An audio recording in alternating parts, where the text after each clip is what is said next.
ओम शांति। 11/1/2023। बाबा कहते मीठे बच्चे, बुद्धि का योग एक बाप से लगाते रहो तो लंबी मुसाफरी को सहज ही पार कर लेंगे।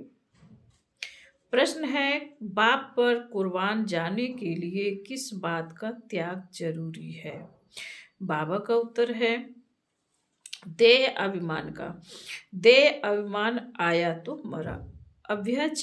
व्यभिचारी हुआ, इसलिए कुर्बान होने में बच्चों का हृदय बदृढ़ होता है। जब कुर्बान हो गए तो उस एक की ही याद रहे, उस पर ही बलिहार जाना है, उनकी ही श्रीमत पर चलना है। गीत है, रात के राही थक मत जाना। ओम शांति। भगवान वाच। भगवान अपने बच्चों को राजयोग और ज्ञान सिखला रहे हैं। यह कोई मनुष्य नहीं, गीता में लिखा हुआ है, श्री कृष्ण भगवान वाच।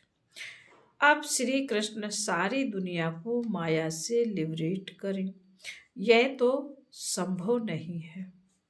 बाप ही आकर बच्चों प्रति समझाते हैं, जिन्होंने बाप को अपना बनाया है और बाप के सम्मुख बैठे हैं।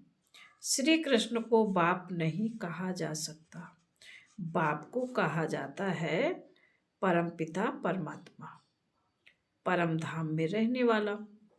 आत्मा इस शरीर द्वारा भगवान को याद करती है। बाप बैठ समझाते हैं कि मैं तुम्हारा बाप परम धाम में रहने वाला हूँ। मैं सभी आत्माओं का बाप हूँ। मैंने ही कल्प पहले भी बच्चों को आकर सिखाया था कि बुद्धि का योग मुझ परम पिता परमात्मा से लगाओ। आत्माओं से बात की जाती है। आत्मा जब तक शरीर में ना आए तो आंखों द्वारा देख ना सके, कानों द्वारा सुन ना सके। आत्मा बिना शरीर के जड़ हो जाता है। आत्मा चैतन्य है, गर्भ में बच्चा है, परंतु जब तक उसमें आत्मा ना प्रवेश, जब तक उसमें आत्मा ने प्रवेश नहीं किया है, तब तक चुरपुर नहीं होती है। तो ऐसी चैतन्य आत्माओं से बाप बात करते हैं, कहते हैं मैंने यह शरीर लोन पर लिया है, मैं आकर सभी मनुष्यों को वापस ले जाता हूँ।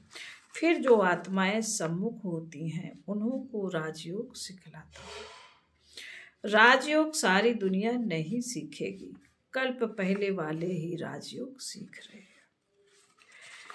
अब बाबा समझाते हैं, बुद्धि का योग बाप के साथ अंत तक लगाते रहना है, इसमें अटकना नहीं है।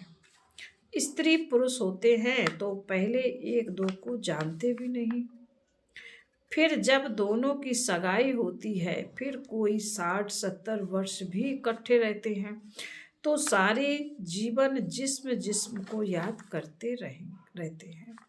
वह कहेगी यह मेरा पति है, वह कहेगा यह मेरी पत्नी है। अब तुम्हारी सगाई हुई है निराकार से, निराकार बाप ने ही आकर सगाई कराई है। कहते हैं कल्प पहले मुआफिक तुम बच्चों की अपने साथ सगाई कराता हूँ। मैं निराकार इस मनुष्य सृष्टि का बीज रूप हूँ। सभी कहेंगे यह मनुष्य सृष्टि गॉड फादर ने रची है। तो तुम्हारा बाप सदैव परम धाम में रहते हैं। अभी कहते हैं मुझे याद करो। मुसाफरी लंबी होने के कारण बहुत बच्चे थक पड़ते हैं। बुद्धि का योग पूरा लगा नहीं सकते। माया की बहुत ठोकरें खाने से थक पड़ते हैं, मर भी पड़ते हैं, फिर हाथ छोड़ देते हैं। कल्प पहले भी ऐसा ही हुआ था। यहाँ तो जब तक जीना है तब तक याद करना है। स्त्री का पति मर जाता है तो भी याद रहती है। यह बाप व पति ऐसे छोड़कर जाने वाला तो नहीं है। कहते हैं मैं तुम सजनियों को साथ ले जाऊंगा, परंतु इसमें समय लगता है। थकना नहीं है, पापों का बोझा सिर पर बहुत है। वो योग में रहने से ही उतरेगा। योग ऐसा हो जो अंत में बाप व साजन के सिवाय और कोई याद न पड़े। अगर और कुछ याद पड़ा तो विभ्याचारी हो गया, फिर पापों का दंड भोगना पड़े। इसलिए पाप कहते हैं परम धाम से राही थक मत जाना, परम धाम की राही थक मत जाना। मैं जानता, तुम जानते हो, मैं ब्रह्मा द्वारा आदि सनातन देवी देवता धर्म की स्थापना कर रहा हूँ और शंकर द्वारा सभी धर्मों का विनाश कराता हूँ। अभी कॉन्फ्रेंस करते रहते हैं तो सभी धर्म मिलकर एक कैसे हो जाए, सभी शांत में कैसे रहे, उसका रास्ता निकाले। अब अनेक धर्मों की एक मत तो हो नहीं सकती। एक मत से तो एक धर्म की स्थापना होती है। वह सभी धर्म सर्वगुण संपन्न संपूर्ण निर्विकारी हो, तब आपस में छीरखंड हो सकते हैं। राम राज में सभी छीरखंड थे, जानवर भी लड़ते नहीं थे। यहाँ तो घर घर में झगड़ा है। लड़ते तब हैं जब उनका कोई धनी धोड़ी नहीं है, अपने माता पिता को नहीं जानते। गाते भी हैं तुम मात पिता हम बालक तेरे, तुम्हारी कृपा से सुख घनेरे। सुख घनेरे तो अभी हैं नहीं, तो कहेंगे मात पिता की कृपा नहीं है। बाप को जानते ही नहीं तो बाप कृपा कैसे करें। फिर टीचर के डायरेक्शन पर चले तब कृपा हो। वह तो कह देते सर्वव्यापी है, तो कौन कृपा करे और किस पर करे। कृपा लेने वाला और कृपा करने वाला दोनों चाहिए। स्टूडेंट्स पहले तो आकर टीचर के पास पढ़ें। यह कृपा अपने ऊपर करें, फिर टीचर के डायरेक्शन पर चलें। पुरुषार्थ कराने वाला चाहिए। यह बाप भी है, टीचर भी है, तो सतगुरु भी है। उनको परम पिता, परम शिक्षक, परम सद्गुरु भी कहा जाता है। बाप कहते मैं कल्प कल्प यह स्थापना का कार्य करता हूँ, पतित दुनिया को पावन दुनिया बनाता हूँ। वर्ड अलमाइटी ऑथोरिटी है ना, तो वर्ड अलमाइटी का राज्य कायम करते हैं। सारी सृष्टि पर एक ही लक्ष्मी नारायण का राज्य था। उन्हों की अलमाइटी ऑथोरिटी थी। वहां कोई लड़ाई झगड़ा कर न सके। वहां माया है ही नहीं, है ही गोल्डन एज, सिल्वर एज। सतयुग त्रेता दोनों को स्वर्ग अथवा बैकुंठ कहेंगे। सभी गाते भी हैं चलो वृंदावन, भजो राधे गोविंद। जाते तो कोई है नहीं, सिर्फ याद जरूर करते हैं। अब तो माया का राज्य है, सभी रावण की मत पर हैं। देखने में तो बड़े बड़े मनुष्य अच्छे आते हैं, देखने में बड़े बड़े मनुष्य अच्छे आते हैं, बड़े बड़े टाइटल मिलते हैं, थोड़ी जिस्मानी हिम्मत दिखाते हैं। वह अच्छा कर्म करते हैं तो टाइटल मिलते हैं। कोई को डॉक्टर ऑफ फिलोसॉफी, कोई को क्या, ऐसे ऐसे टाइटल देते रहते हैं। अभी तुम तो हो ब्राह्मण, बरोबर भारत की सर्विस में हो। तुम देवी राजधानी स्थापन कर रहे हो। जब स्थापना हो जाएगी तब तुमको टाइटल्स मिलेंगे। सूर्यवंशी राजा रानी, चंद्रवंशी राजा रानी, फिर तुम्हारा राज्य चलेगा। वहां कोई को टाइटल नहीं मिलता, वहां दुख की कोई बात ही नहीं। जो कोई का दुख दूर करे वह बहादुरी दिखाए, जो टाइटल मिले। जो रस्म रिवाज यहाँ होती है वहाँ वह वहाँ नहीं होती। ना लक्ष्मी नारायण इस पतित दुनिया में आ सकते। इस समय कोई भी पावन देवता नहीं। यह है ही पतित आसुरी दुनिया। अनेक मतांतर में मूझ गए हैं। यहाँ तो एक ही श्रीमत है जिससे राजधानी स्थापन हो रही है। हाँ, चलते चलते कोई माया का कांटा लग जाता है तो लगड़ाते रहते हैं। इसलिए बाप कहते हैं सदैव श्रीमत पर चलो।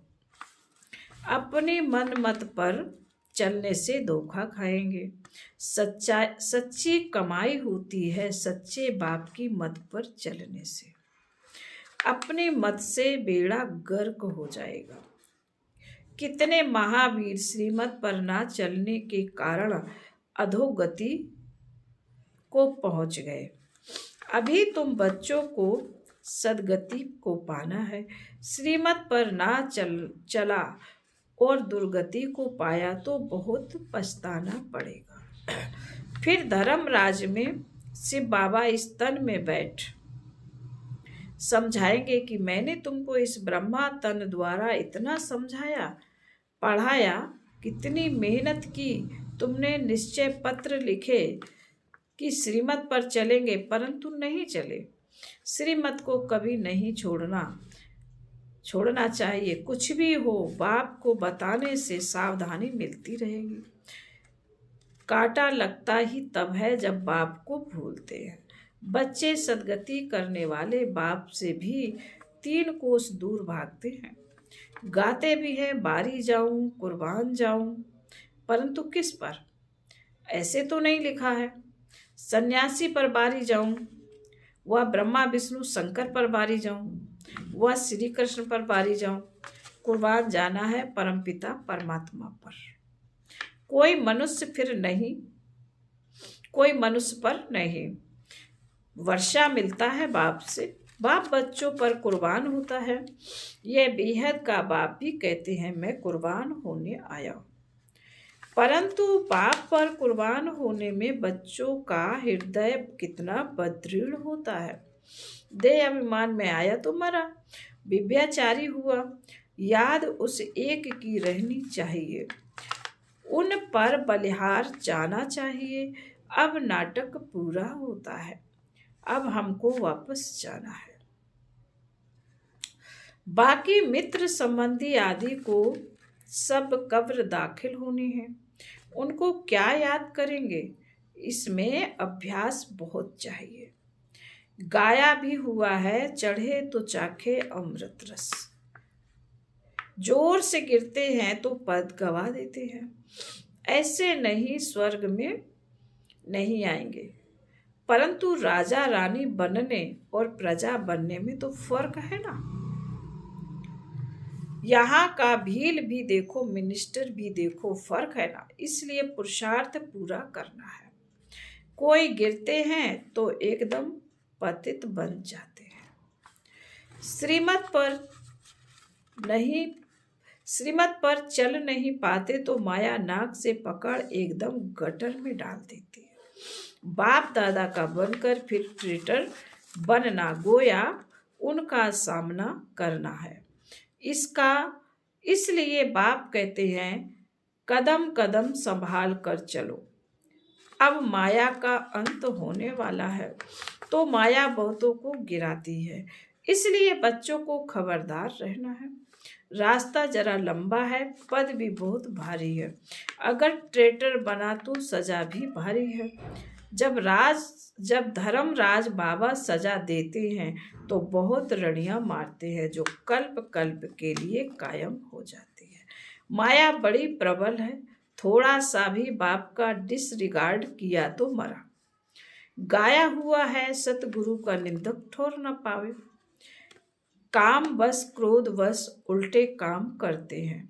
गोया बाप की निंदा कराते हैं और दंड के निमित्त बन जाते हैं। अगर कदम कदम पर पद्मों की कमाई है तो पद्मों का घाटा भी है। अगर सर्विस से जमा होता है तो उसे उल्टे विकर्म से ना भी होती है। अगर सर्विस से जमा होता है तो उल्टे विकर्म से नाभि होती है। बाबा के पास सारा हिसाब रहता है। अब सम्मुख पढ़ा रहे हैं तो सारा हिसाब जैसे उनकी हथेली पर है। बात तो कहेंगे, सल कोई बच्चा शिव बाबा का डिसरिगार्ड ना करे। बहुत विकर्म बनते हैं यज्ञ सेवा में। बाबा ने कहा हड्डी देनी पड़ती है। दधीच ऋषि का मिसाल है ना, उसका भी पद बनता है। नहीं तो प्रजा में भी भिन्न भिन्न पद हैं। प्रजा में भी नौकर चाकर सभी चाहिए। बल वहाँ दुख नहीं होगा, परंतु नंबरवार पद तो है ही। फिर बाबा कहते अच्छा, मीठे मीठे शिकिल दे बच्चों प्रति माता पिता बाप दादा का याद प्यार और गुड मॉर्निंग। रूहानी बाप की रूहानी बच्चों को नमस्ते। हम रूहानी बच्चों की रूहानी माता पिता बाप दादा को याद प्यार गुड मॉर्निंग और नमस्ते। ओम शांति। धारणा के लिए मुख्य सार बाबा ने पहले पॉइंट में कहा है, याद की यात्रा में थकना नहीं है। ऐसे सच्ची याद का अभ्यास करना है जो अंत समय में बाप के सिवाय कोई भी याद ना आए। नंबर 2, सच्चे बाप की श्रीमत पर चल। सच्ची कमाई करनी है, अपनी मत पर नहीं चलना है। सतगुरु की निंदा कभी भी नहीं करानी है। काम क्रोध के बस कोई उल्टा काम नहीं करना है। वरदान है, संकल्प शक्ति द्वारा हर कार्य में सफल होने की सिद्धि प्राप्त करने वाले सफलता मूर्त भव। संकल्प शक्ति द्वारा बहुत से कार्य सहज सफल होने की सिद्धि का अनुभव होता है। जैसे स्थूल आकाश में भिन्न भिन्न सितारे देखते हो, ऐसे विश्व में वायुमंडल के आकाश में चारों ओर सफलता के चमकते हुए सितारे तब दिखाई देंगे जब आपके संकल्प श्रेष्ठ और शक्तिशाली होंगे। सदा एक बाप के अंत में खोए रहेंगे। आपके ये रूहानी नयन, रूहानी मूरत दिव्य दर्पण बनेंगे। ऐसे दिव्य दर्पण ही अनेक आत्माओं को आत्मिक स्वरूप का अनुभव कराने वाले सफलता मूरत होते हैं। स्लोगन है, निरंतर ईश्वरीय सुखों का अनुभव करने वाले ही बेफिक्र बादशाह हैं। ओम शांति।